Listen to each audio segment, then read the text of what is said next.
দাজ্জালের যে ফিতনার চমক নিয়ে আসবে ওইটা তো কোন লেভেলে হবে দেখেন। হাদিসে আসছে সে মৃত মানুষকে বলবে উঠো, জীবিত হয়ে যাবে। জীবিত একজন মানুষকে কোনো ছুরি মারা হবে না, অস্ত্র মারা হবে না, কিচ্ছু করা হবে না, বলবে মরো, সে মরে যাবে। বাবা, তার এক হাতে সব খাদ্য আর এক হাতে পানি, চমক, সবকিছু থাকবে। মানুষ দলে দলে ছুটবে, পাগল করা হয়ে যাবে। কিছুটা নমুনা এখন দেখতে পান আপনি। একটু পায়ে একটা বলকে শুধু এদিক সেদিক করার যে ম্যাজিক, দুইটা পাও দিয়া, এই ম্যাজিকে হাজার হাজার লক্ষ লক্ষ মিলিয়ন মিলিয়ন যুবক তরুণকে পাগল করে দিচ্ছে কি দিচ্ছে না? সামান্য একটু চমক, সে পাগল হয়ে যাচ্ছে। বিভিন্ন রকমের ব্যান্ড দল দেশে বিদেশে বিভিন্ন দেশে বের হয়েছে। তাদের গলার কণ্ঠের চমকপ্রদ জাদুময় গান তরুণদের পাগল করে দিচ্ছে। পশ্চিমাদের সরবরাহ করা বিভিন্ন রকমের বিনোদনমূলক আইটেম, কালচার, এগুলো আমাদের তরুণদেরকে পাগল করে দিচ্ছে কি দিচ্ছে না? চমক, ফিতনা। এই ফিতনাগুলো থেকে বাঁচা সহজ কাজ না। মোহতারাম হাজিরিন, এর জন্য এসব ফিতনা থেকে বাঁচার জন্য সবকিছুর আগে দরকার হলো ফিতনা সম্পর্কে সতর্ক হওয়া, সচেতন হওয়া, জানা যে ফিতনা কিভাবে আসে, কিভাবে কাজ করে। আপনি সন্তানকে দিচ্ছেন পড়াশোনা, শিক্ষা, কিন্তু সে শিক্ষার নাম দিয়া সে বেঈমান হচ্ছে, সে নাস্তিক হচ্ছে, ফিতনা। আপনি সমাজে অন্য 10 জনের সাথে ভাবসাবে টিকে থাকার একটা চেষ্টায় গেলেন, ফিতনা। এখন কত হলো বাঁচবো কিভাবে? নাম্বার 1, সমকালীন ফিতনাগুলো সম্পর্কে সচেতন হওয়া।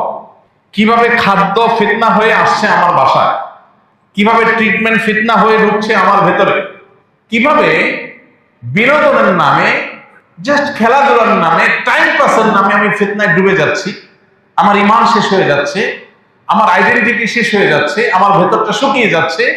এই বিষয়গুলো সম্পর্কে আমাদের সতর্ক হওয়া দরকার। মুখরোচক অনেক বলির মাধ্যমে কিভাবে বিষ আমাদের সমাজে প্রবেশ করে দেওয়া হচ্ছে। গোটা পৃথিবীতে আপনি দেখবেন এখন খুব অ্যাগ্রেসিভলি পুশ করা হচ্ছে সমকামিতাকে। এত অ্যাগ্রেসিভলি পুশ করা হচ্ছে, মনে হচ্ছে মানুষের বেঁচে থাকার চাইতেও বড় অধিকার বিষয় এটা।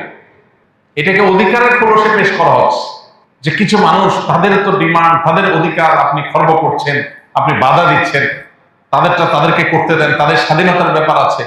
স্বাধীনতার খোলসে এই জিনিসটা পুশ করা হচ্ছে। কেন পুশ করা হচ্ছে? এর পেছনে প্ল্যান কি, পরিকল্পনা কি, কোন জায়গাটাকে ডিস্ট্রয় করতে চায় তারা, সেটা বেশিরভাগ মানুষ আমরা বুঝি না, বোঝার কথা না। আমরা জাস্ট গুটি, আমাদেরকে চালা হচ্ছে। এরকম অনেক বিষয় আছে যে বিষয়গুলো সমাজে ব্যাপকভাবে ছেয়ে গেছে, কিন্তু সেগুলোকে ফিতনা হিসেবে আমরা জানি না। এগুলো সবকে জানা হলো সবচেয়ে জরুরি বিষয়।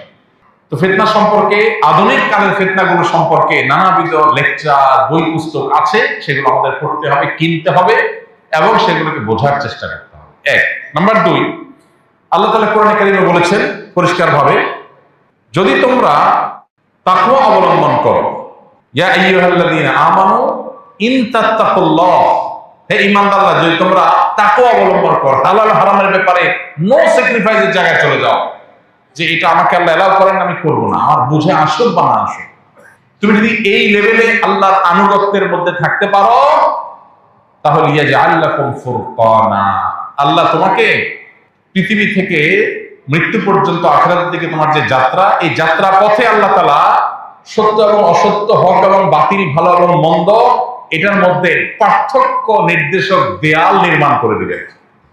আল্লাহ তোমাকে ফুরকান দিয়ে দিবেন, যে ফুরকান তোমাকে পার্থক্য করে দিবে কোনটা সৎ কোনটা বাতিল। তুমি ফিতনায় পতিত হবা না যদি তুমি তাকওয়া অবলম্বন করে চলো। অন্য হাদিসে নবী সাল্লাল্লাহু আলাইহি ওয়াসাল্লাম কিয়ামতের আগে ফিতনা সংকুল সময় বলেছেন ইবাদতকে আঁকড়ে ধরার জন্য। আরেক বর্ণনায় কিতাব এবং সুন্নাহকে আঁকড়ে ধরার কথা বলেছেন। তাহলে 3টা জিনিস আমরা এখানে পেলাম। 1, তাকওয়া অবলম্বন করা।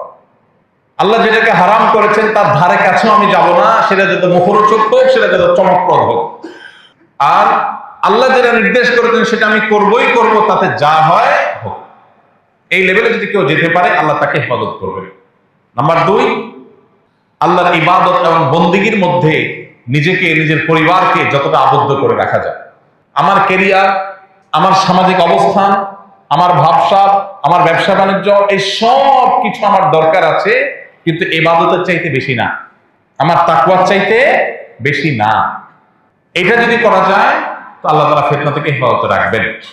এবং তৃতীয়ত হলো, কোরআন এবং সুন্নাহকে যদি কেউ আঁকড়ে ধরে যে বাবা এত কিছু বুঝি না, কোরআন এবং সুন্নাহ কি বলছে, কোরআন সুন্নাহর বাইরে আমি যাব না, এই পর্যায়ে যদি কেউ থাকার চেষ্টা করে, মুস্তাহিদ উলামায়ে কেরামের যে ইজতিহাদ কোরআন সুন্নাহর উপরে ভিত্তি করে হয়েছে সেটার মধ্যে থাকাটাও কোরআন সুন্নাহর মধ্যেই থাকা, অতএব কোরআন সুন্নাহর মধ্যেই থাকার যদি কেউ চেষ্টা করে আল্লাহ তাকে ফিতনা থেকে হেফাজত করবেন, রক্ষা করবেন।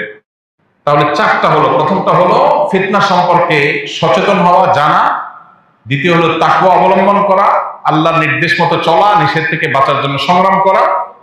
আর 3 নম্বর হলো আল্লাহর ইবাদত বন্দেগীর মধ্যে নিজেকে আবদ্ধ রাখা। 4 নম্বর হলো কোরআন এবং সুন্নাহর মধ্যেই থাকা যথাসম্ভব। আর 5 নম্বর হলো আল্লাহর কাছে দোয়া করা। কি করা? সবচেয়ে বড় অস্ত্র, চোখের পানি ফেলে দোয়া করা। আল্লাহুম্মা ইন্না নাউযু বিকা মিনাল ফিতানি মা যাহারা মিনহা ওয়া মা বাতান। আল্লাহ, আমি জানি না কোনটা ফিতনা কোনটা ফিতনা না, ফিতনা কিভাবে আসছে আমি জানি না। আল্লাহ, আপনি আমাকে হেফাজত করেন, আপনি হেফাজত করেন আল্লাহ। আমি নিজের বিবেক দিয়ে সব ফিতনা থেকে বাঁচতে পারবো না, আপনি আমাকে বাঁচায় দেন। আল্লাহর কাছে দোয়া করা। নামাজের শেষ বৈঠকে যখন দোয়া মাসুরা পড়েন, এই দোয়াটাও পড়েন মাঝে মধ্যে।